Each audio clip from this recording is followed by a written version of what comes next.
iba yung lumalabas sa kanya eh. Imbes impact na nagdadala ng mabuti, impact na nakakasira. Kung titingnan natin, lahat ng ginamit ng Panginoon, they had an impact. Yung Bible na hinahawakan natin, hindi yan naabot sa atin kung walang mga tao na ginamit yung buhay nila para magkaroon ng impact. Amen? Can you imagine if the Bible kung yung Bible hindi dumating sa atin? Let's say, yung mga nagsulat, ang sabi nila, baka mamatay sila. Or natakot sila na gawin. Natakot sila na kumilos para sa Panginoon. Ang tanong, yung gospel kaya umabot sa atin? Hindi eh. At yung gospel na yan, yung binabasa natin na yan, nagkaroon ng impact sa lahat ng buhay natin. Kanina, nagkikwento si Wahing dito sa stage. At hindi ko mapigilang ma-move yung emotions ko. Kung titingnan natin yung buhay niya, sa limuot eh, di ba? Yun yung tamang word para i-describe yung ano niya eh, yung buhay niya eh. Pero guys, dahil may gospel, umabot kay Wahing yung gospel. Napabuti. Tama. Guys, may naging active eh. Merong nabuhay. Merong nagbigay ng buhay. Kaya umabot sa iba yung buhay. Kanina nga, ramdam ko yung sinabi niya kay Paul. Sabi niya, parang ano eh. Ano ba tawag doon? Pag yung lalaki, mahal na mahal niya yung kapwa lalaki. Oh gosh. Hindi yung klaseng yung pagmamahal na yon. Yung pagmamahal bilang kapatid. Naramdaman ko yun nung sinabi niya, lalo na yung, nakita niyo, ang lalaki hindi mo basta mapaiyak eh. Ang lalaki, bago umiyak yan, sukdulan na. Tama? Yung parang sobra-sobra na, bago umiyak yan. Yung mga babae, akala niya siya lang, umiyak na agad. De, joke. Akala niya siya, umiyak agad eh, no? Yung lalaki, sukdulan, bago umiyak. Kanina ba yung iyak ni Wahing alam mo yun, pang blockbuster, yung talagang isang tulong luha. Ganun yung iyak, yung parang inaarte. Hindi. Yung iyak niya parang bata. Naranasan ko yung ganung klase, kaya nung habang nagsasalita siya, sabi ko, grabe. Sukdulan yung naramdaman. Kaya nung nagpapasalamat siya kay Paul, si Paul, ang ginawa lang siguro ni Paul, in-invite lang siya dito sa church. Maliit lang ba yun? Maliit lang. Pero ang Panginoon, yung maliit na bagay, kaya niyang palakihin. Amen? Sabi daw, kahit may faith ka, na kasing liit ng mustasa, kaya mo raw ilipat yung bundok. Kaya mong gumawa ng malalaking bagay. Yung ginawa ni Paul, na sinabihan niya lang si Wahing, parang buto lang yun. Pero yung butong yun, ang Panginoon ang kumilos. Amen po ba? Importante na alive ka eh. Importante na yung Christian life mo nagkakaroon ng impact. Importante na yung Christian life mo buhay, mainit. Alive and active. Amen? Isipin nyo, can we play the video again, Marion? Bago natin i-play, sino dito nakaramdam na parang ang sarap pag ganun yung mundo? Tama? Parang ang sarap mabuhay sa mundo kung meron mga ganong klaseng tao. Tama po ba? Parang na-encourage tayo eh, na parang tumulong. Amen? Because of those kinds of videos. Sige boy, ano nga natin ulit. Kung mapapansin natin, nagsimula dun sa isang lalaking malaki katawan eh, tama? Naging active siya at naging alive. At yung buhay na meron siya, naipasa niya. At yung buhay na yun, naipasa, impact upon impact upon impact upon impact. Boy, bilis boy, i-impactan kita.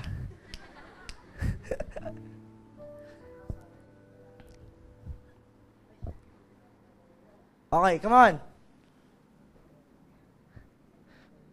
Forward mo na konti sa gitna.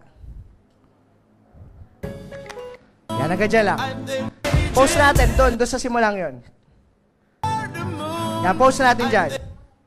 Paano kung hindi siya nag-share ng impact?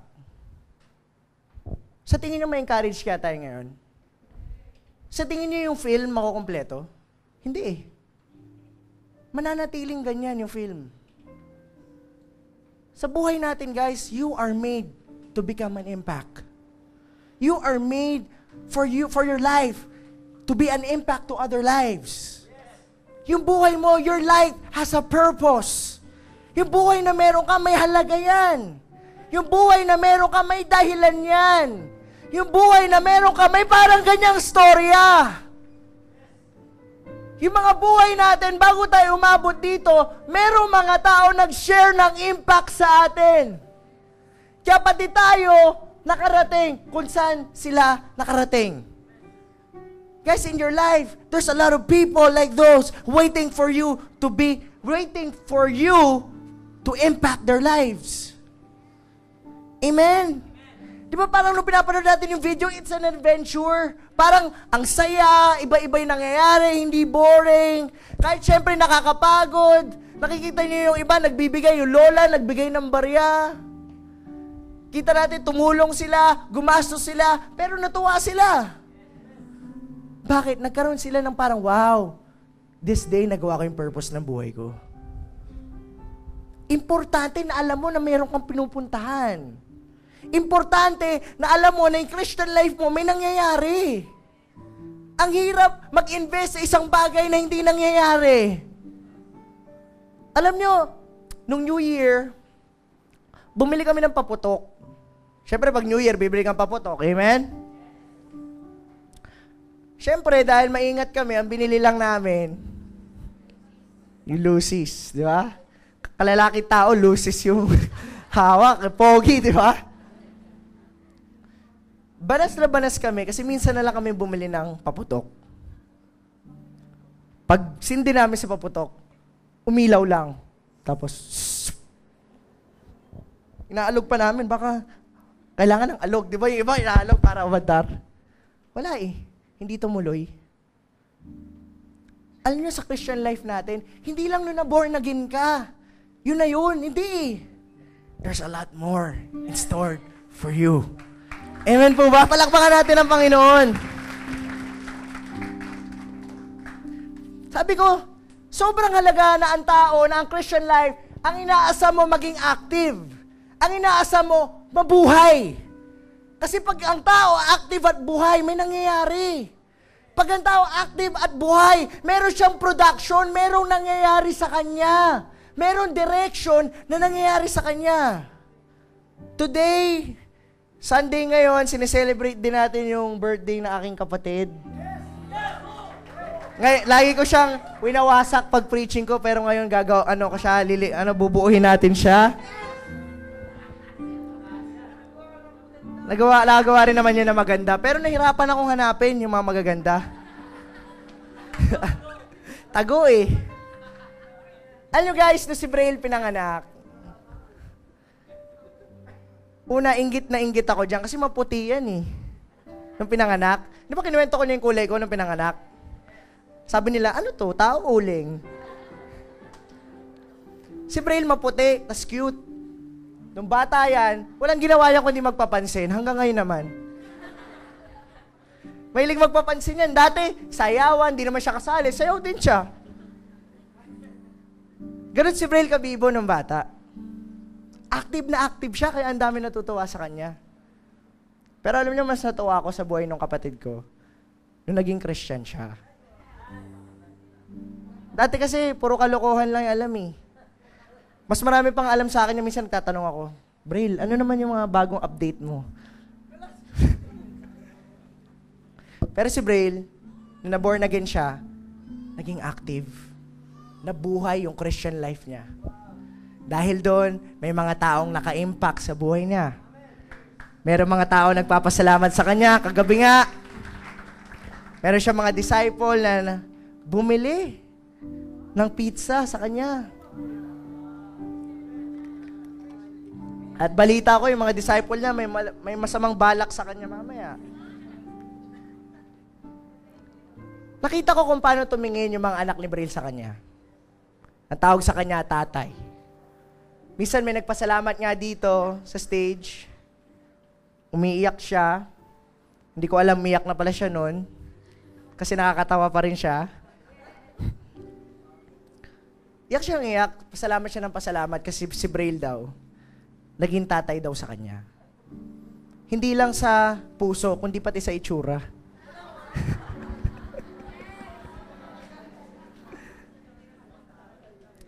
Alam niyo, natutuwa ako ngayong birthday ni Braille. Dati pa nagbe-birthday to, laging kuya, pambira. Ikay regalo sa akin, kuya. Ngayong birthday niya, siya pa yung tumatanggi sa akin. Sabi ko sa kanya kahapon, Braille, punta tayo Trinoma. Piliin mong maibigan mo. Kasi nakita ko nagbago siya tumanggi ka, wala na. Expired. Nakita ko yung kapatid ko na yung buhay niya nagkaroon ng impact. Pag nagkakaroon ng impact, merong meaning Tama. Minsan nga naisip ko, buti pa yung mga masasama ugali nagkakaroon ng impact. Yung mga mayayabang, tama? Napakayabang nito sa school. At least kilala siya. Napakabaho ng kilikili nito. At least may impact. Tama? Itong babaeng to, napakalandi nito. At least kilala. Itong lalaking to, pambihira, ugod ng yabang. Kala mo kung sinong guwapo. At least kilala. May impact. Kasi kung sino sila, talaga wino-workout nila. Nagkakaroon sila ng impact sa ibang tao. It's very important na yung Christian life natin, katulad yung napanood natin, magkaroon ng impact. Sabi mo sa katabi mo, wag puro kilikili. Amen? Palakpakan natin ang Panginoon.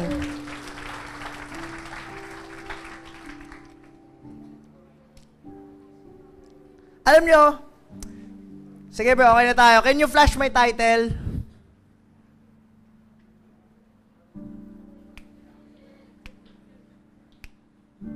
Ang ganda ng title ko, no? Dilim. Yan! Alive and active. Amen? Importante na ikaw buhay ka, alive ka, pero hindi doon natatapos. Kailangan active ka. Kasi merong mga alive na hindi active. Minsan nakapunta ako sa hospital, meron doon isang kwarto na pagpasok ko, akala ko sleeping room. Kasi pagpasok mo doon, lahat tulog. Mahimbingan tulog. Lahat sila. Nung tinatanong-tanong ko kung ba't ganun yung kwarto na yun, nalaman-laman ko na yung kwarto na yun ay para pala doon sa mga taong comatose. Yung parang mga tao na parang nagkaroon ng major impact sa buhay nila, na ano yung utak nila siguro, at anong nangyari, na-comatose sila. Yung iba, yung parang nakatulog na, tapos hinihintay silang magising, alive, pero hindi na active. Pag alive ka, buhay ka pa rin Alive nga Pero hindi ka na active. Pag ang buhay mo, pag ang buhay natin, hindi na nagmo-move katulad ng mga yon, ano nangyayari sa kanila? Nandun na lang sa higaan. May adventure pa ba doon? Masaya pa ba doon? Hindi. Sabi ng Panginoon sa atin, may plans for you. Plans to prosper you, not to harm you. Ibig sabihin nung naging Christian ka, there is a journey that you need to go on an adventure. Hindi sapat na na-born again ka. Hindi sapat na nakapag-encounter ka. It's very important no nabuhay ka, naging active ka. Amen po ba?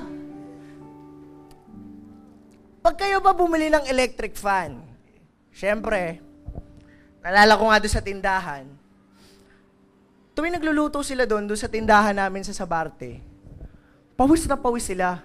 Kaya siguro bitter yung mga ulam Kasi yung pawis, gano'n, no? Ang napadami ng betchin. Yung pala, asin na pa. Kaya pala nung pagpunta ko doon, ang daming stock ng asin.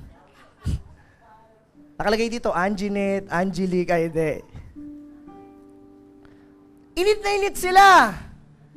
At ang hirap magtrabaho kasi init na init. Siyempre, ay grabe talaga. Si Dayan parang bagay lang sa balat mo yun. Okay lang eh. Sakto lang. Okay, ito. So, syempre, mainit. Ano solusyon? Akala ko may sabi aircon. Tindahan lang, aircon. Hindi electric fan. Alam nyo guys, pagdating ng electric fan doon, natuwa sila kasi nasa box eh. Pagdating ng electric fan. Alive na, di ba? Dumating na, electric fan. Pero matutuwa ka na ba pag ganun? Kasi bumili ka ng magandang bagay, binigay sa'yo ng box, wow, okay na to. Susuotin ko na, naka-box.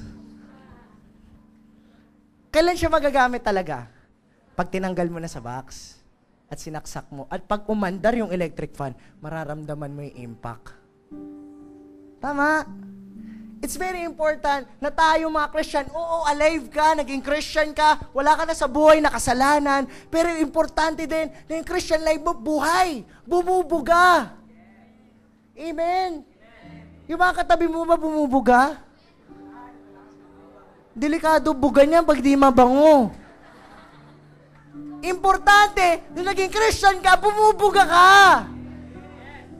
May nangyayari, may ginagawa eh. Amen? Lahat ng magagandang bagay, kahit importante yan, kahit anong mahal yan, pag hindi naging active yan, hindi yan mapapakinabangan. Amen? Sino dito guys nakapunta na sa SM at syempre, lahat tayo nakapunta. Yung nakanood ng Last Four Show dito sa SM Fairview. Pag sinabing last, yung huli yun. Okay, siguro tayo na, di ba? Pag lumabas tayo ng Last Four Show, sarado na lahat ng tindahan, di ba, halos? Tapos patay na ilaw, nakasimangot na yung guard kasi hindi makapagsara dahil sa'yo. Di ba? Lalakad ka sa labas ng mall, ang dilim na. Kung titingnan natin, ang SM, pag umaga, pag active siya, napapakinabangan. Ang dami mong pwedeng gawin eh. Ang dami pwedeng mangyari sa'yo. Pag active ang mall. Pero pag gabi na, pag hindi na siya active, inactive na siya, wala siyang silbi. Wala siyang forma. Walang dating. Amen? Kahit ang ganda ng building, kahit SM pa yun, pag inactive, hindi masyado napapakinabangan. Importante na sa Christian life natin, tulad ng illustration na yun, importante na tayo active. Importante na yung life mo nagkakaroon ng impact sa lives ng iba. Amen po ba? Ang pinakamagandang example na gustong-gusto ko is a volcano. Ang volcano, meron tinatawag na active at inactive na volcano. Pag sinabing active, titira ka malapit doon. Amen? Ay, active, dyan tayo malapit sa butas. Hindi eh. Pag active ang volcano, wala masyadong titira kasi bakit? Ano ibig sabihin ng active? Puputok, sumasabog. Tama? Pero meron din mga volcano na inactive. Amen? Ito nakakatawa. Sa volcano na active at inactive, magkaiba ba yung itsura ng volcano inactive tsaka active? Kung titingnan natin, para silang cone shape. Ang pinagkaiba ng volcano active, mainit sa loob. Ang pinagkaiba ng volcano active, merong nag-accumulate na heat sa loob. Hindi man nakikita, pero may init sa loob. Habang umiinit yun, yung volcano, pag umabot sa sakdulan, kumbaga sa tao, punong-puno na ako sa'yo. Ano mangyari sa volcano pag punong-puno na sa'yo? Abapaw na siya. Lalabas na. Pero yung inactive na volcano, napupuno. Kahit magsiga ka doon, mapuno ka, mag-init ka. Kahit 100 taong ka mag-init doon, wala na, inactive na eh. Pagkamukha sila, pero yung loob, yung mahalaga. Amen po ba? Buksan natin yung Bible natin sa 1 Samuel 16 verse 7. Pwede ba lahat tayo tumayo sa pagbasa sa salita ng Panginoon? Gustong-gusto ko to. Isa to sa mga verses na talagang pinanghawakan ko nung ako yung nagsisimula. Sabi dito, 1 Samuel 16 verse 7, sabay-sabay po tayo. 1, 2, 3, go!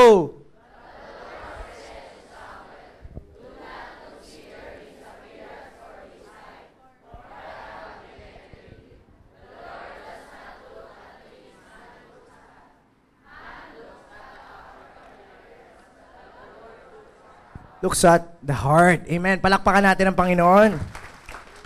Okay, makakaupo na po tayo. Guys, we know the story na ang tinutukoy dyan ng Bible is David. Amen? Si David, he was just an ordinary nag-aalaga ng hayop. Tagapag-alaga lang siya ng tatay niya ng tupa. Nothing's very special with David. Kung titingnan ng tao sa panlabas na anyo, si David, binatilyo pa lang, hindi masyado malaki katawan, hindi siya kagwapuhan. Kung titingnan natin sa panglabas na anyo, walang espesyal sa kanya.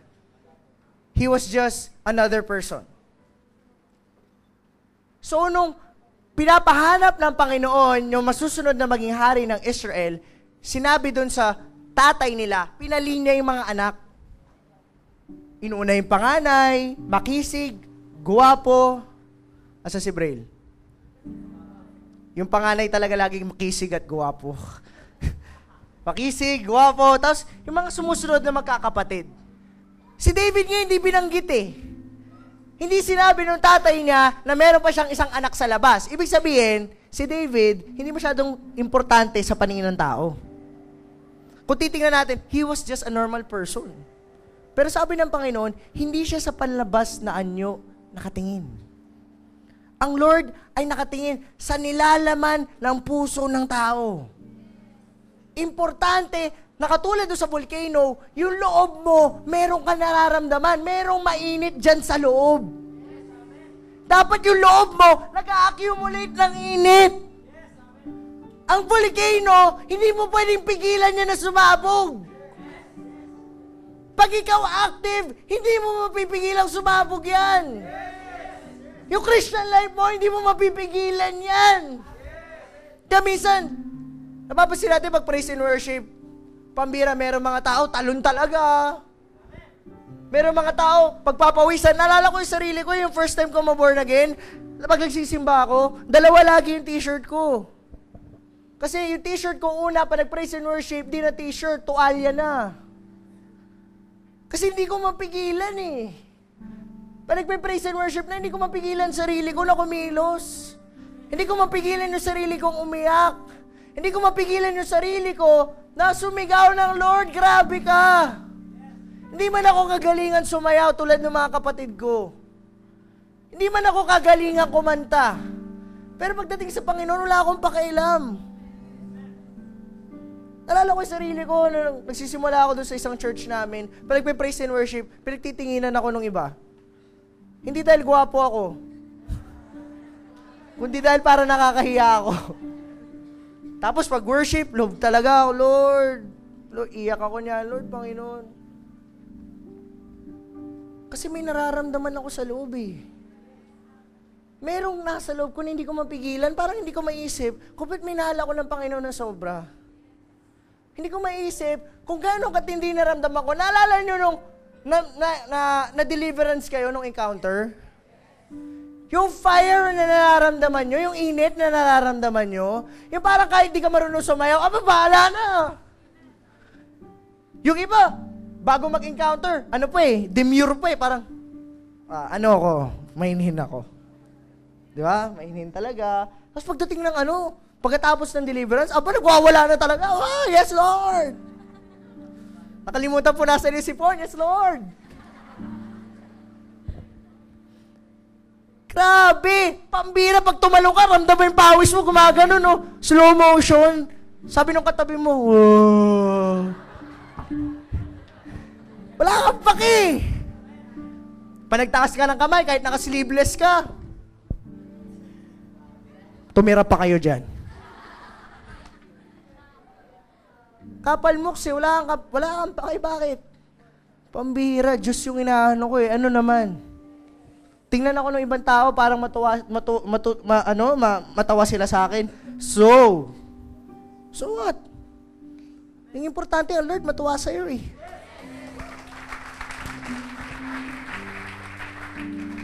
Ano yung natutuwa ako dun sa isang story sa Bible? Hinahanap ko to eh. Hindi ko lang mahanap yung keyword.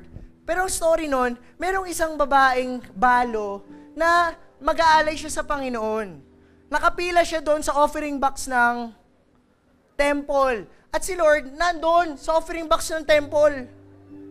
Nag-offer yung mga mayayaman. Grabe, sobrang dami in-offer ng mga mayayaman.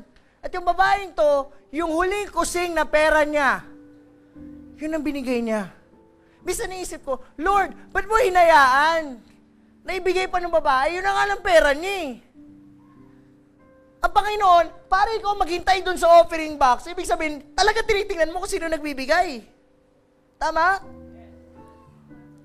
Sabi ng Panginoon, nung nagbigay yung babae, higit pa yung binigay ng babaeng to kesa doon sa mayayaman na nagbigay. Kasi yung babaeng to, binigay na to, hindi lang sa panlabas na anyo. Kasi nung panahon, yung iba nagbibigay, parang payabangan lang sila mayayaman. Magkano binigay mo, ay mas malaki akin. Ayan, salamat. Ang bilis Calling his disciples to him, Jesus said, I tell you the truth, this poor widow, ito yung matindi sa akin poor na, mahirap na, widow pa. Alam niyo yung widow? Hindi sa Avengers. Yun lang alam natin yung widow Ang widow, Black Widow. Ang widow, nawala ng asawa o wala ring anak. Ibig sabihin, nag-iisa na nito. Bili mo, nag-iisa ka na, mahirap ka pa. Baka wawa. Sabi, has put some more into the treasury than all the others. Alam mo, nung binigay ng babae yun sa Panginoon, sabi ng Panginoon, laging maano to. Kumbaga sa Bible, sa lahat, hanggang sa panahon natin ngayon, nakakausap o nakikita siya. At naniniwala ko hindi pinabayaan ng Panginoon yun. Kasi yung babae, pumunta sa templo, hindi para tumanggap. Yung babae, pumunta sa templo para magbigay. Amen? Hindi sa offering yung sinasabi ko, although part din yung offering, pero hindi yun. Naalala mo yung sarili mo na na-born again ka, pupunta ka ng church, wala kang pakisave Pag praise and worship na, pambira, wala nang pakialamanan to. Pag pawisan ka man, lakos man yung damit mo, ano naman? Babae ka man, ano naman? Lalaki ka, ano naman? Kasi bakit? Pumupunta ka sa church kasi gusto mo mag-alay sa Panginoon. Gusto mo magbigay. Kanina, pambira. Tinignan ko si Benor Si Benor. Lagi nawawala pag preaching sa likod natin, sa likod. Di ba gumagano tayo? Di ba? Nawala respeto sa akin, di ba? Si Benor, nakita ko siya talagang pil na pil niya, nakakagano pa. Wala na sa step yun Ba't nakakagat labi? Si Dandan lang pwede noon. Pero guys, kitang-kita ko sa mukha ni Benor, feel na feel niya. Lalo na nang bumana tayo nung ganun. Ang laking tao, laki ng puwet Ang alam ko, ganun lang yun, di ba? Sa kanya, wake within me. Ba't may may puwet?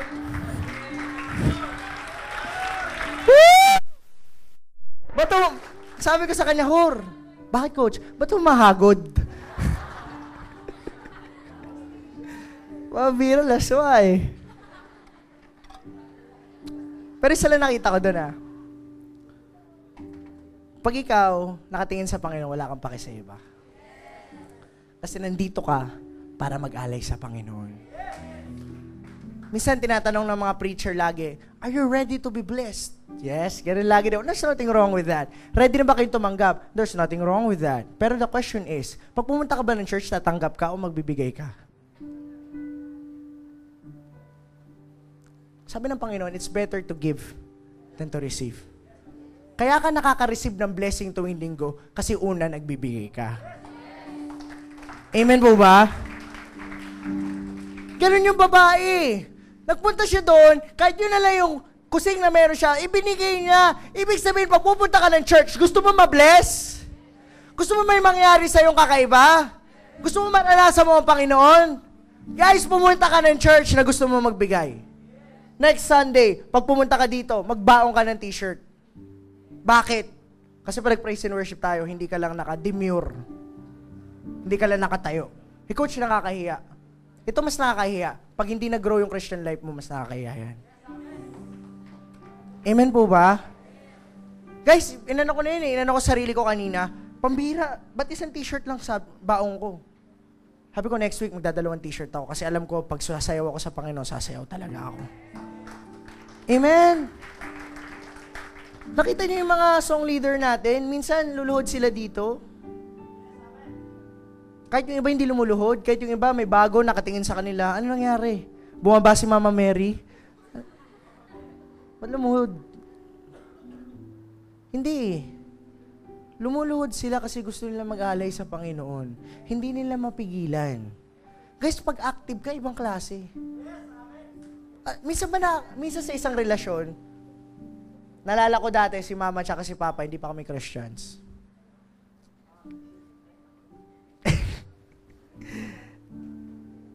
Laging nagagalit si Mama kay Papa. Hindi na alam kung bakit. Parang nagugulat na si Papa, galit ka na naman sa akin. Lalo na pag birthday, pambira, active talaga si Mador. Durugan niya, si Papa disactive. Sabi, ito si Papa rin nagkikwento, pag girlfriend mo pa lang, holding hands. Ngayon may anak na, bilisan yung bagal yun. Dati, pag girlfriend pa lang, pag pupunta, bubuksan yung pito, una ka na. Ay, pabira, lapit, di ba? Ngayon, nakapasok na lahat. Ay, naiwan ka pala.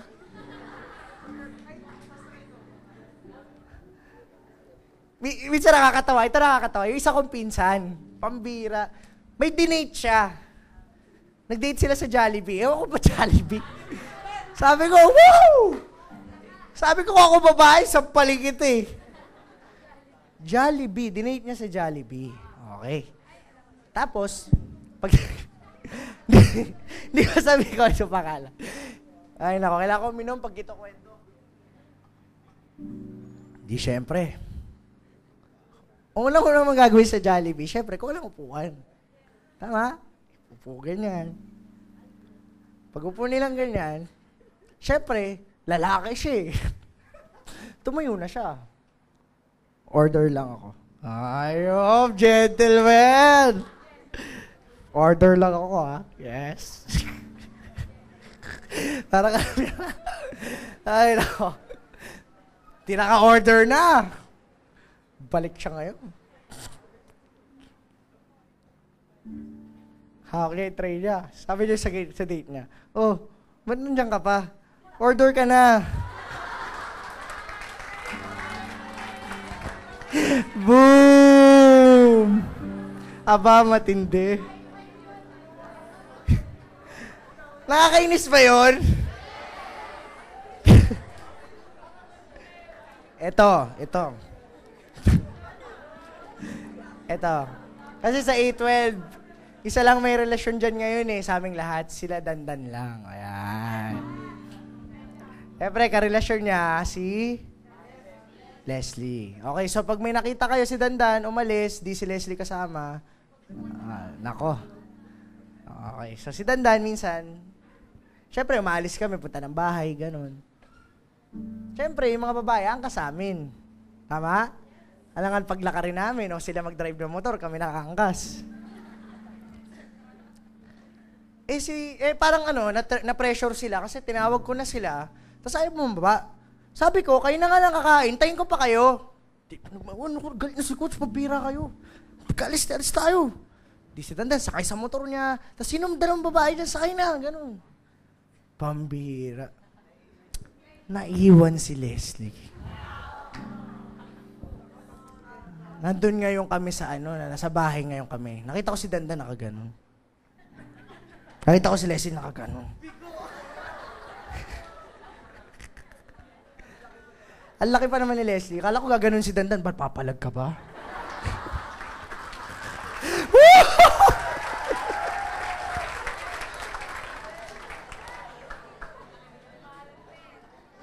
Ang bira. Kung ako ang boyfriend ni Big Show, hindi ko gagawin yun. Ang bira yan. Smackdown. Ang mangyayari. WWE. naasar siya, ang pinaka nakakaasar kasi sa isang relasyon, yung parang yung mga normal na bagay, kailangan mo iutos. Yung hindi na active, yung parang lumamig na. Parang, di ka ba napapagod? Di kaya'y nagsasawa sa ating mga tampuhan, walang hanggang katapusan. Ayan, gusto ko pag si Arvin sunod agad Di ba? Nakakasawa kasi, o hindi maganda ang bunga pag hindi na mainit. Amen? Sa pagkain na lang Kakain ka ng pagkain na hindi mainit. Minsan kahit pritong itlog lang, basta mainit, mas maganda O meron dito mga tirador ng kaling lamig. Desperado. Toyo, barata na yan. Benor Benor lagi. May mga ganyan talagang tao tulad ni Benor. Patawarin ka nawa. Guys, pag malamig, hindi na masarap Alam nyo, pag yung, okay, katulad sinabi ko sa volcano, kahit yung palabastaan nyo, nasa Bible study ka, umahating ka ng church every Sunday, nagdi-discipleship ka, pero pag hindi na mainit, di mo naramdam, iba na yan. Hindi na masaya yan. Amen po ba? Importante na active ka kasi yung active, yun na may impact.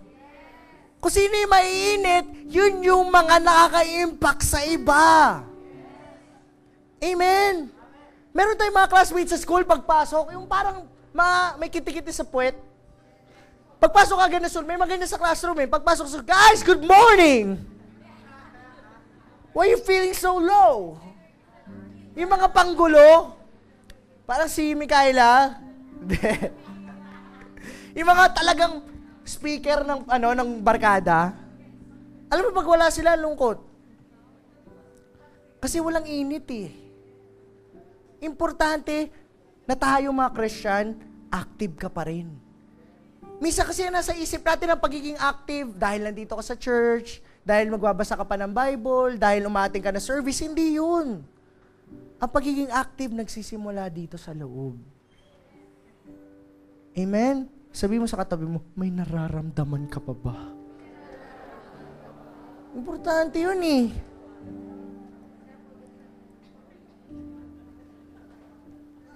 Sabi dito, sa nabasa natin, ang Panginoon daw tumitingin sa heart.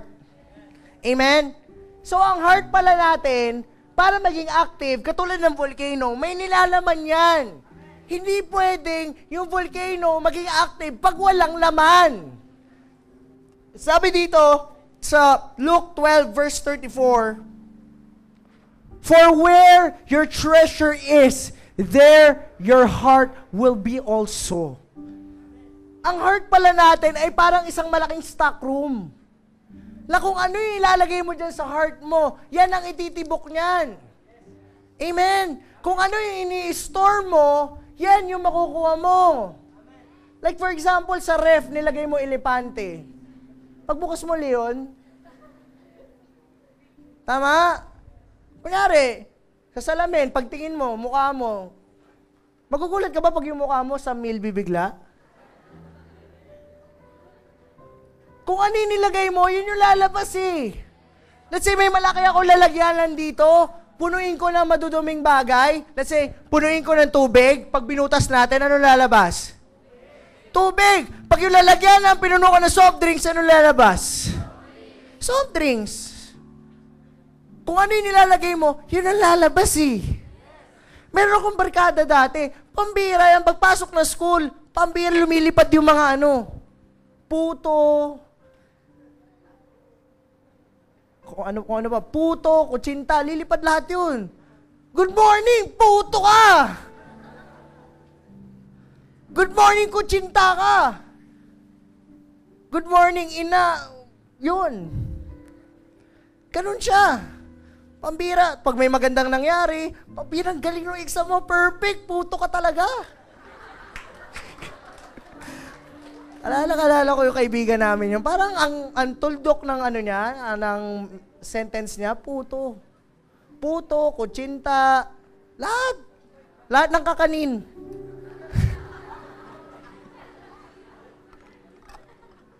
Ito nakakatawa, guys. Sabi namin, ba't ganito yung kaibigan natin? Sabi ko, pre, batiin mo na lang ako ng good morning, wag puto. Minsan napunta kami, na-invite kami sa bahay nila. Pagbukas ng pinto, ang narinig kagad namin, "Hoy, Bunso, yung pinaplansya ko sa'yo, puto ka talaga!" "Uy, sweetheart, yung sinaing, nandiyan na yung mga bisita natin. Kutsinta, ang bagal mo." Sa bahay nila, parang normal yung mura. Lilipad ng lilipad, parang lambing, pag minura ka, dapat matuwa ka. Pag hindi ka minura, hindi ka mahal. Pag pinuto ka, mahal ka, puto ka. Ganun sa kanila. Dahil yun yung laman ng puso, nalalabas. Amen? Ito, minsan, napunta ako kala Jason. Pambira yan. Sa kuweba, kala Chocolate. Pambira, doon lang ako nakita ng pamilya. Ang lalaki na nila, Jason. Nilalambing pa nila yung magulang nila. "Ay, kuya, lapit ka dito. Kuya, si Jason man, dito na ako, mama." Sabi ko, ano ba? Tapos matutulog sila. Sila Joy, tumatabi pa sa nanay nila. "Ma, tabi tayo, ma." Tapos sila mag-ate, nagkukutuhan sila, yung mga ganun, parang... Hindi matapos dami.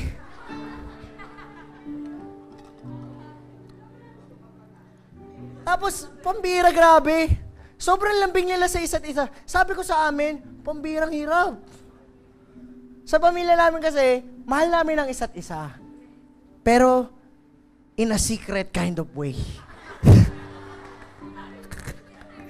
Hindi kami, mahal, ako sila pa, mahal kami, pero hindi kami yung parang, payakap, parang, grabe, hindi ko kaya.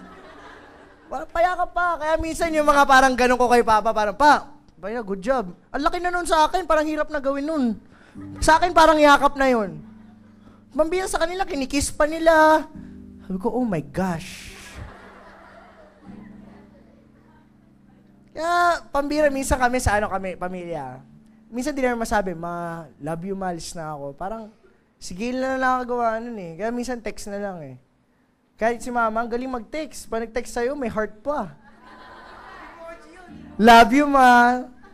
Sabi niya, "Bakit walang heart yung akin?" Sabi, "Ma, mag-download ka ng emoji. Hindi ka updated. Download ng emoji, may heart na ngayon. Iba-iba na yung heart. Minsan may heart sa mata. Di ba? Iba-iba na." Pero dahil sila Jason, sanay silang gano'n. Yun yung laman ng heart. Yun yung lumalabas eh. Tama. Meron naman tayong kaibigan, pambira, pag nakausap mo, puro bastos talaga. Baka bastos. Lahat na lang bastos. Pambira, kay kuntuhan lang kayo. Pambihira, tumayo yung puno. Bastos! Pambihira naman yan. Anong order mo? Egg sandwich, bastos! Masakit abs ko pag ganito. Napaka-bastos no? Bastos ang isip. Pambira, ano order mo? Embutido, bastos!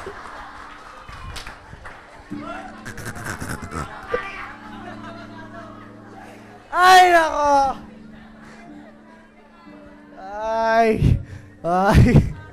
Ay. Grabe, mga ganun. May kaibigan ako dati. Kwentuhan kami. Siyempre, kagata ng bata kami. Siyempre, pag lumalaki ka, bata ka, siyempre, ay mo gatas, di ba? Kwento kami, Prolac, gano'n. Hindi ako, Prolac, yung isa, Sustagen. Gatas ba yun? Sustagen, yung isa, kape daw. Kawawa yung mga gano'n, kape pinang-inom ng bata. Yung iba daw yung ng kanin. Ham? Okay, sige. Parang ayoko maranasan yun. Okay, so, iba-iba. Tapos sabi nung kaibigan namin isa, "Pare, ba't ang lakas mo? Sa varsity, pambira ikaw payat sa atin. Ang bilis mo tumakbo, lakas ang katawan mo. Pagbanggaan, baksa kami sa'yo." Alam mo kasi pare, iba pa rin yung batang galing sa dodo ng mama.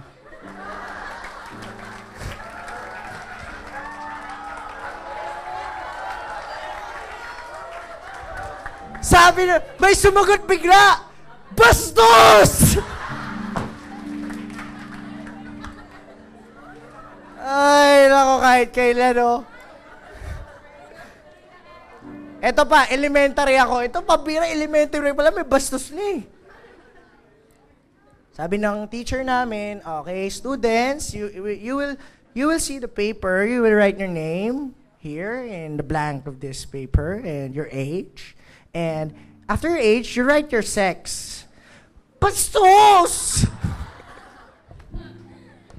Guys, wag yung isip, yung puso, laman, bastos. Lahat sa'yo, bastos. Tama? Ito, last, bago tayo magpatuloy, isa to sa mga paborito ko. Yung kaibigan natin kuripot. Meron akong K-12, ganyan. Sa tingin ko, wise lang siya. Si Dandan, kumain kami ng Chick Boy. Magkano order sa Chick Boy? 110, 130, ganun, di ba? Pambira, pag kumain kami ng Chick Boy, nakita niyo yung Chick Boy dyan sa may purview? Sarado na, di ba? Kay Dandan yun, dahil kay Dandan yun. Pambira, pagkakain kami doon, di lechong kawali. Siyempre, sa usawa ng lechong kawali, ano? Mantumas, di ba? Ano? Great. Boom. Okay. So, Mang Tomas, di ba? Mang Tomas ang sausawan. Pambira, pag doon kumain si Dandan na Man Tomas. Pambira, 3 bote inuubos. Oh my gosh. Pag yung makain siya doon, pambira 3 bote inuubos, oh. Sabi niya, hindi ako mahilig sa kanin eh. Pero sa Man Tomas, makabawi man lang. Lalo si Ricky, si Ricky. Hindi lang to Spartan sa katawan, Spartan ng bitukan ito eh. Pambira kumain kami Tokyo. Bandang huli, iniwan na sa amin yung yung rice. Ricky, pambira, siyam na rice. Sinusulit talaga. Guys, yung laman ng puso eh. Si Benhor, pagkakain kami, iikot yan. Tapos na kami kumain. Tapos na siya kumain. Yan ang mauna maubos bigla eh. Iikot yan. Kainin mo pa yan.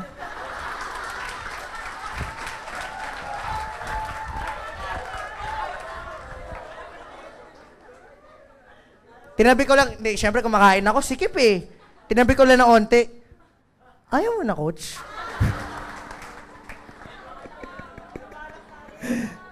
Umbira si Pero. Puro pagkain na sa isip na ito eh. Naghahanap naman si Sila. So makikita natin doon, kung ano yung laman ng puso, yun yung lalabas sa'yo natural eh. Tama po ba? Ito minsan, ito last na talaga. Napagalitan ko minsan yung 812 girls. Napanood namin yung Spider-Man.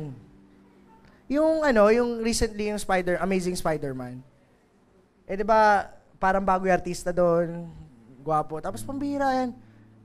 Pag yung mga babae nakikita ko, pambira, nire-research kung sila talaga ni Pambira, hinahanap talaga kung anong pangalan, saan nakatira.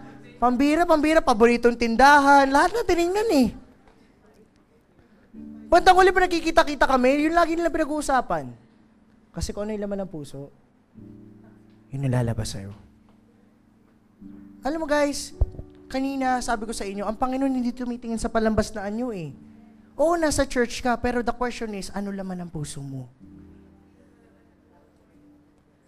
Walang pinagkaiba yung lahat na nandito, pare-pares kayo nakaupo, nakadikwatro ka man, nakaupo ka pa rin. Lahat tayo. Pero ang pinagkaiba is yung laman ng puso.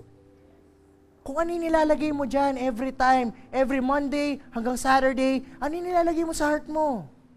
Kasi kung ano yung nilalagay mo sa heart mo, yan yung lalabas sa'yo. At yan ang nakikita ng Panginoon. Amen? Pwede po bang palakpakan natin yun?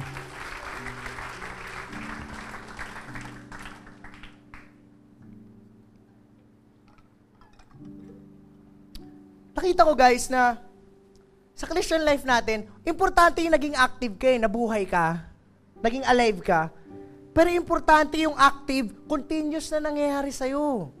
Kailangan yung Christian life mo, continuous na nabubuhay, continuous na nalalagyan. Hindi lang nung nagbagong Christian ka, doon ka lang nag-iinit. Kailangan patuloy ka nag-iinit. Ibang istorya, yung nagsimula ka ng bonfire. Pero iba istorya, yung ginagatungan mo yung bonfire para hindi mamatay yung apoy. Yung iba sa atin nakapag-encounter nag-apoy. Pero the question is, after noon, anong ginawa mo? Pag nag-bonfire ba kayo? Let's go, let's create bonfire. Bonfire, apoy, ganyan. Umapoy na. Come on, let's go home. Tapos na. Hindi. You will enjoy the fire. And you will put on some na mga panggatong para lalong umapoy pa. Guys, alive and also active inside. Come on guys, let's clap our hands for the Lord. Grabe. Ito guys, ito yung pinaka-main verse natin ngayon. Sabi dito, 1 Corinthians 3, verse 10, hanggang 11 muna basahin natin. Can we all stand again in respect of God's Word? Okay, 1, 2, 3, go!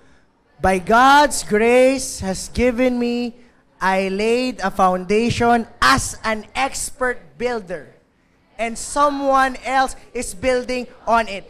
Tingnan muna natin to I laid a foundation as an expert builder. Pero, sa sobrang expert niya, hindi siya yung gumagawa. Something's wrong, right? Parang, ako gumawa ako, nag-expert ako to build this. Pero nung ganawa ko na, hindi ako gumawa. Parang something's wrong, right? Nakikita natin yung ganong klaseng angulo. O, tingin mo tama. Salamat sa walang sumagot. Okay, continue. But each one should be careful how he builds. Continue. For no one can lay any foundation other than the one already laid, which is Jesus Christ. Continue na tayo. If any man builds this foundation using gold, silver, costly stones, wood, hay, or straw. Guys, sabi kanina, wala na raw dapat ibang foundation. Dapat wala nang ibang nasa heart mo na nagpapainit sa'yo, kundi ang Panginoon. Yun ang tama. Amen? Kumbaga, ikaw magpe-prepare, pero ang Lord dapat ang nagwo-work. Pero sabi dito, if. Pag sinabing if, ibig sabihin, pwede. Hindi pwede sabihin if kung hindi pwede. Ibig sabihin, sa swak din to. If any man builds on this foundation using gold. Ibig sabihin, pwede mo rin pala gamitin yung gold na maging fuel ng paglilingkod mo sa Panginoon. Silver, costly stones, wood, hay, or straw. Let's continue. Ito yung matindi. His work will be shown for what it is. Ang Panginoon, walang nalilingid sa puso. Kita ng Panginoon lahat yan eh. Walang nakakalagpas sa Kanya. So, marireveal yan lahat. Continue.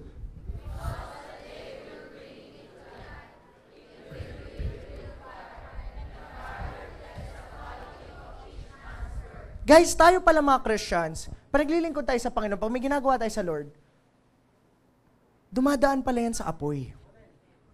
Lahat ng ginawa natin, pag yan, hay, gold, silver, pag dumaan sa apoy yan, tunaw yan. Ibig sabihin, hindi siya acceptable. Although, magagawa mo, pero hindi puno. Amen? Nakuha po ba natin? And the fire will test the quality of each man's work. Continue. If it is burned up, he will suffer loss. He himself will be saved, but only as one escaping through the flames. Guys, ito gusto kong tingnan nyo. Gusto nyo ba? Kasi at the end of our lives, at the end of the day, hindi naman yung education ang iharap natin sa Panginoon eh. At the end of the day, hindi naman yung money yung iharap mo sa Lord. Hindi naman yung asawa mo iharap mo sa Lord. At the end of the day, ang maiisip mo pa rin, yung soul mo, kamusta?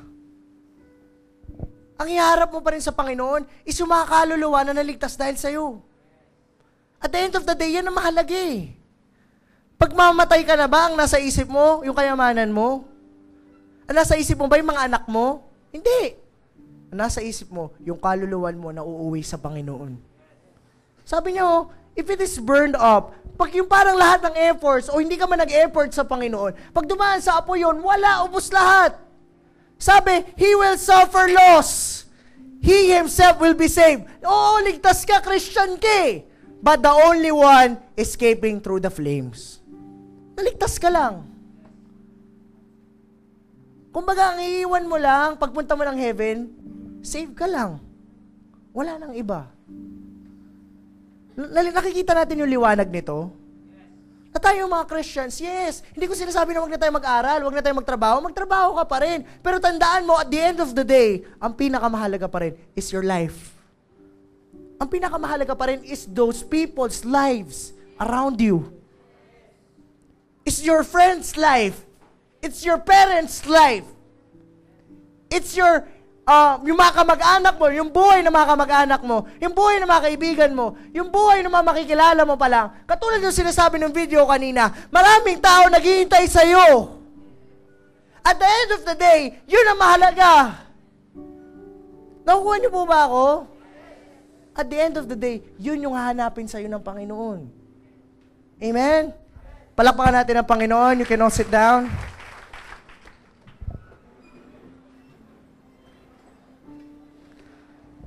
Guys, sabi sa verse 10, tsaka 11, but by grace God has given me, I laid, come forward, i-forward pa natin, sabi sa 11, for no one can lay any foundation other than the one already laid, which is Jesus Christ. Guys, nung bago ka na born again, wala kang ibang foundation kundi ang Panginoon. Umaattend ka ng church kasi mahal mo ang Panginoon. Nag-worship ka kasi mahal mo ang Panginoon. Umiiyak ka kasi mahal mo ang Diyos. Wala ka ibang dahilan eh. Ang foundations mo, ang Panginoon. Napansin mo dati, grabe ka mag-invite. Grabe ka tumalon sa Panginoon. Grabe ka umiyak. Grabe ka makipag-usap. Para kung may makausap ka, lagi mo i-share yung Word of God, di ka nahihiya. Mag-i-invest ka. Kahit hindi ka utusan na leader mo, gagawin mo. Kahit wala nagbabantay sa'yo, gagawin mo. Kahit wala nakakakita sa'yo, hindi mo gagawin yung kasalanan. Kasi si Jesus yung foundation eh. Oo, ikaw yun, pero ang Panginoon yung kumikilos. Napansin mo, ang dami mo nagagawa. Ang dami nangyayari sa'yo. Ang daming adventure. Pero dumarating yung time sa buhay ng Christian o sa Christian life mo na nagiging stagnant. Natitigil eh. Parang wala nang bagong experience, wala nang bagong strength, wala nang bagong soul. Parang hindi na, alam mo yun, parang naging plain. Amen po ba? Ano nangyari? Ang sagot doon, yung sunod na verse. Boy, sunod. Napunta ka na dito sa if. If any man builds on this foundation using gold, silver, costly stones, wood, hay, or straw. Alam mo yung this generation sa church, maraming Christians, hindi na si Lord mismo yung foundation. Minsan umate na lang ng church kasi may ministry. Minsan mainit kasi may invite. Minsan mainit kasi yung barkada magkakasama sa grupo. Minsan mainit kasi masaya sa church. Minsan mainit kasi wala kang pamilya dati. Nung napunta ka sa church, nagkaroon ka ng kaibigan. Hindi yun eh. Napapalitan. Pag napapalitan, yung original na heart mo dapat, lahat ng artificial, hindi tumatagal. Ang tumatagal lang yung mga bagay na natural. Ako minsan, kung papipiliin ako ng babae, maraming makeup o walang makeup, mas pipiliin ko yung walang makeup. Kasi yung babaeng yun, pag nagandahan ako sa kanya na wala siyang makeup, pag naging asawa ko siya at katabi ko na siya, hindi ako magugulat. Yung may makeup, pag niligawan mo, ganda nun, di ba? Eh makakatabi mo na ng gabi, wala nang makeup. Masasabi mo siguro, patawarin mo ako. Nilinlang mo ako.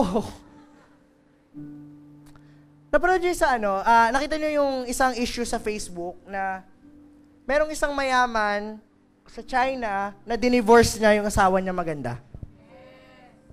Nabasa niyo yun? Kasi una, pinagdududahan niya na yung asawa niya ng bababae. Ay, yung asawa niyang babae ng lalaki. Kasi sabi niya, ang ganda mo, ang gwapo ko, ba't yung mga anak natin ang pangit? Mukhang gremlin yung mga anak natin. Mukhang may precious. Yung parang drama ni Joshua kanina. Parang, sabi na, ba't kinino mga anak natin? Meron ka ibang kinakasama, no? Sabi niya, wala. Ikaw lang talaga yung kinakasama ko. Pero alam niyo, at the end of the day, lumabas yung katotohanan, hindi talaga siya ng lalaki. At the end of the day, pinakita niya yung picture niya ng bata siya. Kamukha niya talaga yung mga bata. Pangit talaga siya. Kaya naging ganun yung itsura niya, plastic surgery. Plastic surgery sa ilong, plastic surgery sa boobs, sa lahat. Kaya yung itsura niya, nagbago. Alam mo guys, hiniwalayan siya nung asawa niya. Doon mo makikita pag artificial, hindi maganda. Pag artificial, hindi tumatagal. Pag artificial, hindi masaya. Pero pag natural, pambirahin na maganda. Ito, another example. Yung mga building na nakikita natin, tumatagal lang yan in our custom ng 10 years. Pag 10 years na yung building, dapat yan gibain. Or 20 years, if I'm not mistaken. Dapat gibain kasi hindi na siya safe.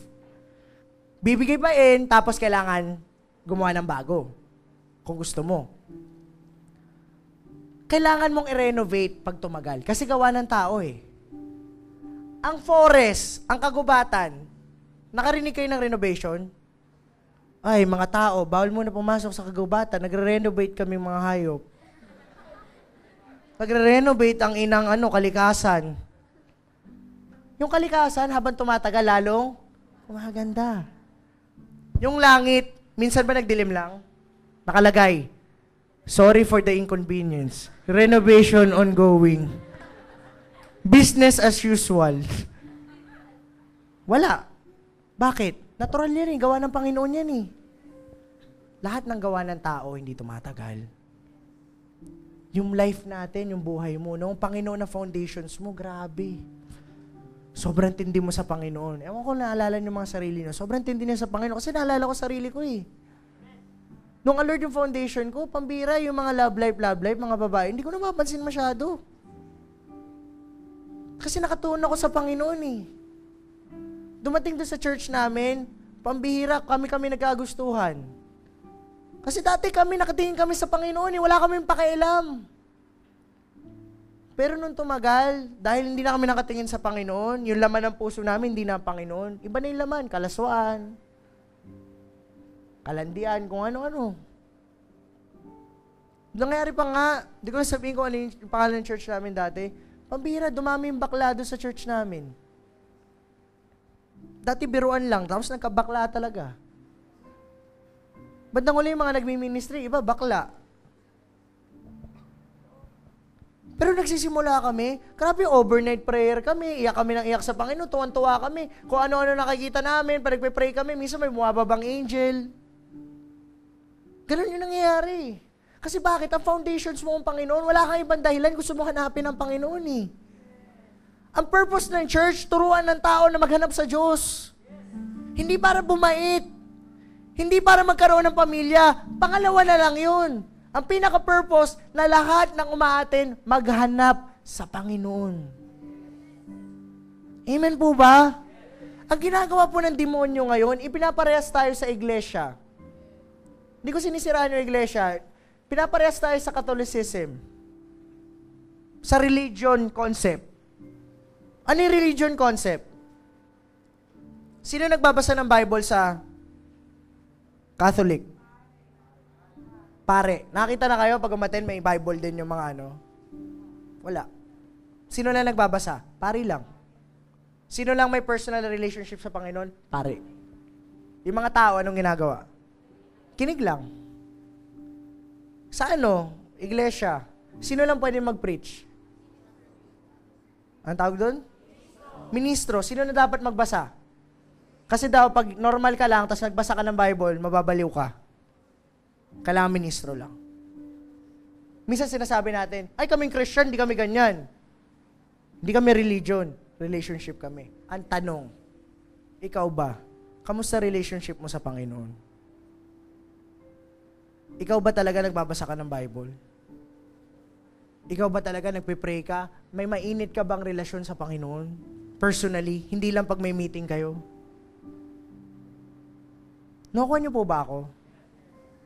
Ang growth, wala sa gold, silver, costly stones. Ang ano dyan, ang gold, pwedeng maging gold yung meeting nyo eh. Pwedeng maging gold yung leader mo. Pwedeng maging silver yung church. Pwedeng maging costly stones yung ministry. Pwedeng maging wood yung mga kasama mo dito sa church. Pero hindi yan yung magpapalago sa'yo. Ibalik mo ulit, 11. Ang magpapalago sa'yo, ito, which is Jesus Christ. Yan ang magpapalago sa'yo.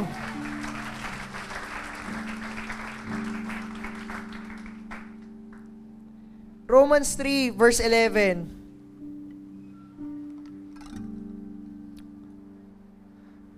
Sabi dito, there is no one who understands, no one seeks the Lord.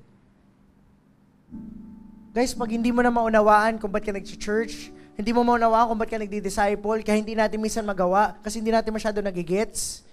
Akala natin pag parami lang, hindi. Hindi mo na maunawaan kasi hindi mo na masyadong hinahanap ang Panginoon.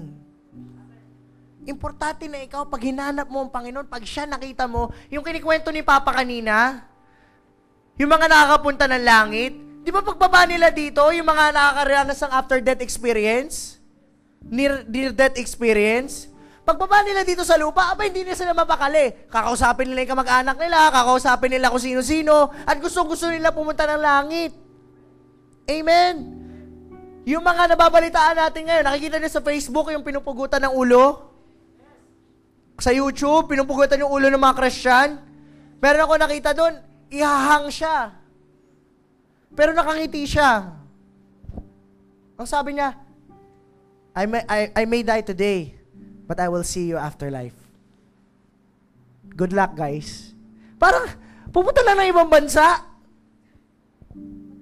Iyak lang iyak yung mga tao. At nakita ko yung response ng mga atheists. Sabi, if Islam is really a religion, why is this ganyan? Siya nakangiti siya. Nakaganon siya doon sa picture. Kasi bakit? Naki-experience sila sa Panginoon eh. Nagiging ganon sila kasi kilala nila ang Diyos. May personal relationship sila sa Panginoon kaya sila ganon. Tama? Dito sa Pilipinas, pambira umulan lang, di na umattend eh. Tama? Hindi lang umattend yung isang kaibigan, di na rin na-attend. Sa ibang bansa, pupugutan ng ulo, hindi nag-aano. Kasi bakit? Kilala nila ng Panginoon talaga eh, personal. Tayong mga Christian, ang strength natin, pag ang Lord kilala mo personal, may ibang mangyayari talaga sa'yo. Amen? Palakpakan natin ang Panginoon. And encourage everyone to stand up. This is the last verses. Revelation 2, verse 3. Ito yung mga huling mga churches. Ibig sabihin, ito yung mga church na matitindi. Ito yung mga church sa huling panahon na talagang hindi sumuko sa Panginoon. Sabi dito, sabay-sabay tayo. 1, 2, 3, go.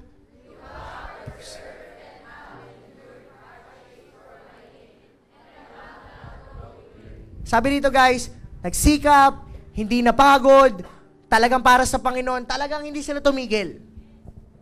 Verse 4, yet,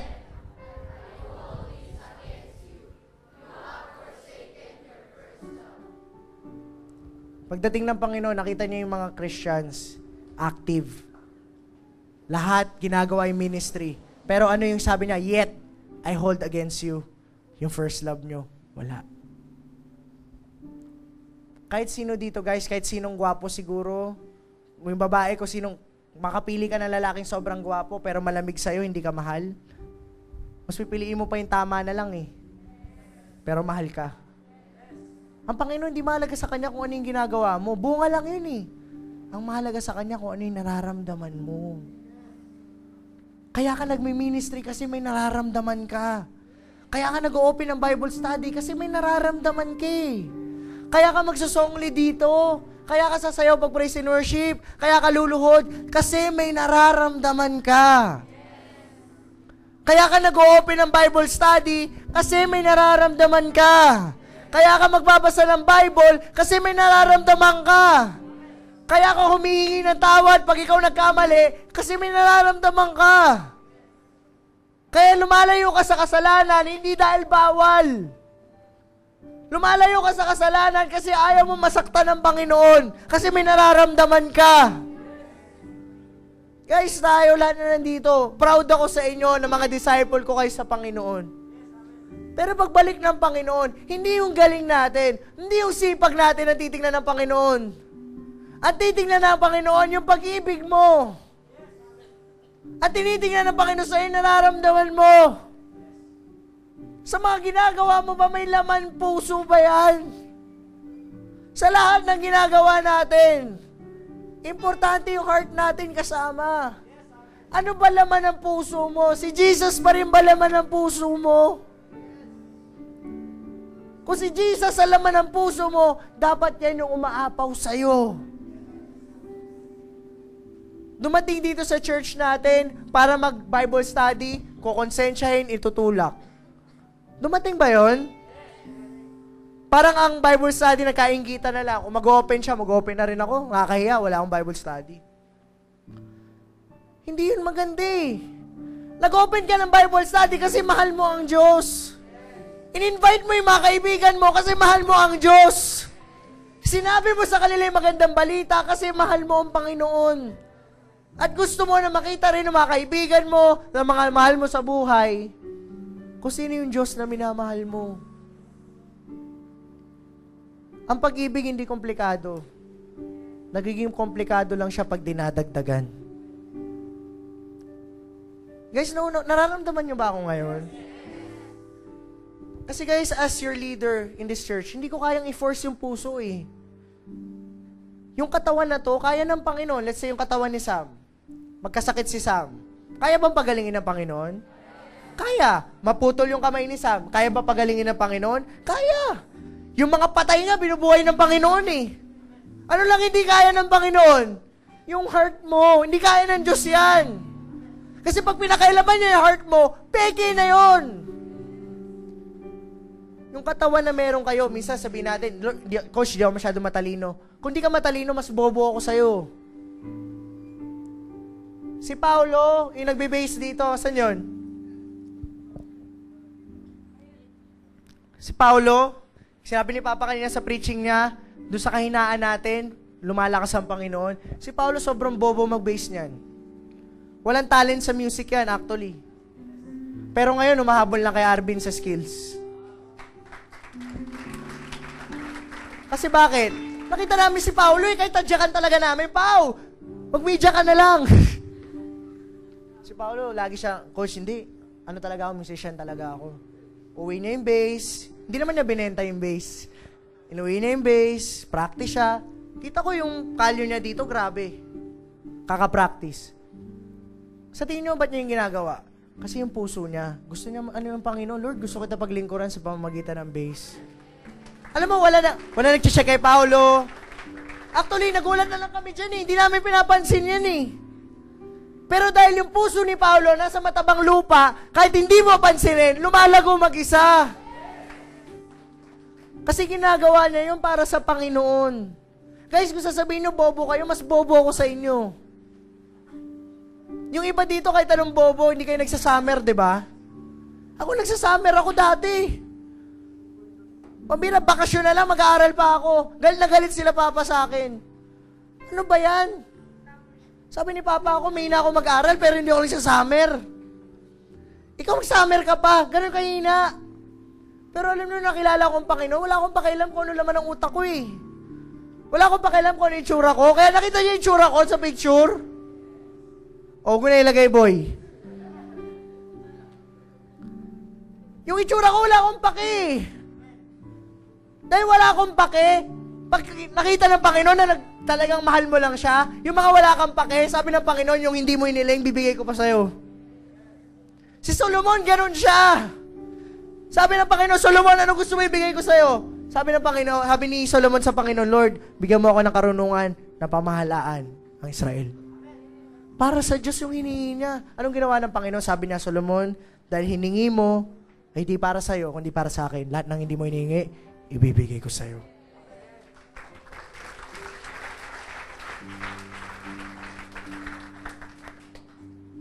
Guys, yung pinag-uusapan natin dito, yung katawan, kaya ng Diyos. Pero yung love mo, hindi mo yan pwedeng ituro. Sabihin mo sa tao, mahalin mo ko. Hindi pwede. Ang pag-ibig, binibigay mag-isa.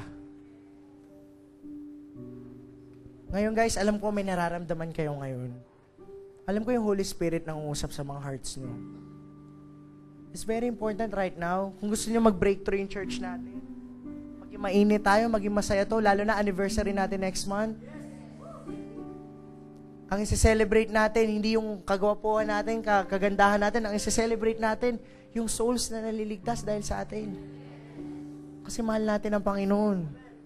It doesn't matter kung anong sama ng ugali nila kasi mas masama ka rin naman dati. Ang importante, mahal natin sila kasi mahal sila ng Panginoon. Guys, if you feel right now na kailangan yung heart mo may baguhin, I encourage you to come forward.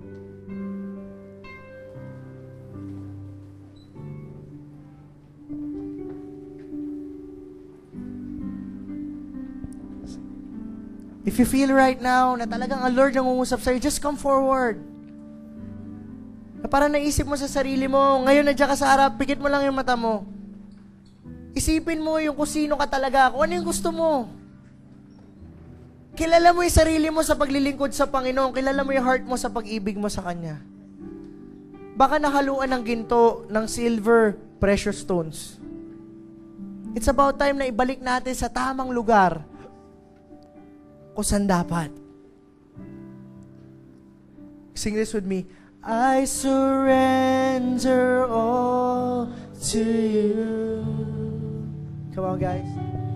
I surrender all to you. But I am nothing without you. Jesus Christ, take my life. Come on, guys, just surrender yourself to the Lord right now. I surrender. Come on, if you feel like raising your hand, just raise your hand. Kung kausapin mo, Panginoon, kausapin mo siya ngayon. Surrender your life to the Lord. To you. Lord, we're nothing without you, God. I am nothing without you. Lord, take my life. Jesus Christ, take my life. Come on, guys, for the last time, I surrender. And I surrender all to you. And I surrender all to you. I am nothing without you.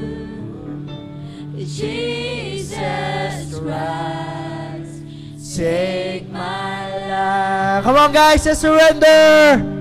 I surrender all. Come on, kausapin niyo ang Panginoon right now. Ilapit niyo yung sarili niyo sa Lord. Surrender all. Let's see. Lord, I'm nothing without you, God. And I am nothing without you. Jesus Christ, take my life. Come on, guys, I surrender. Come on, just surrender yourself to the Lord. Surrender all to you. I'm nothing without you. Nothing without you. Jesus Christ, take my Come on, guys.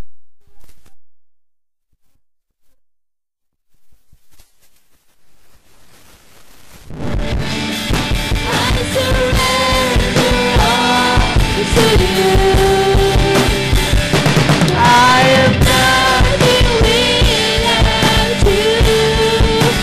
Jesus Christ, take my life.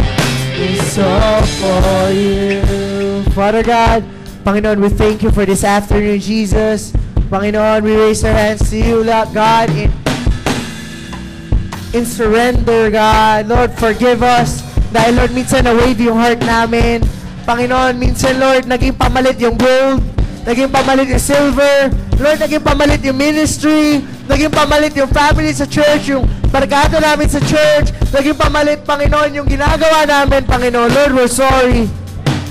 Panginoon, it's very important, Lord, na ibalik namin yung tuon namin sa'yo. Panginoon, na lahat ng ito ginagawa namin kasi mahal ka namin. Lord, nag-open kami ng Bible study. Ginagawa namin the best namin. Sumasayaw kami pag-praise and worship. Panginoon, nag-worship kami, kumakanta kami. Lord, kasi mahal ka namin. Panginoon, we pray right now, Jesus, na yung hearts namin, Panginoon, ay matuon sa'yo. Panginoon, we pray right now, Panginoon, we rebuke lahat ng bagay na nilagay ng demonyo sa amin, Lord, upang manlamig, Panginoon, yung nasa puso namin. Panginoon, ngayon, Panginoon, binibigyan mo kami ng apoy, Panginoon, ng pag-ibig. Panginoon, papalaguin namin to, Lord. Lalo namin ito payayabungin, Panginoon. Lord, salamat, Panginoon. All glory and honor is in your name. In Jesus' name, say, Amen.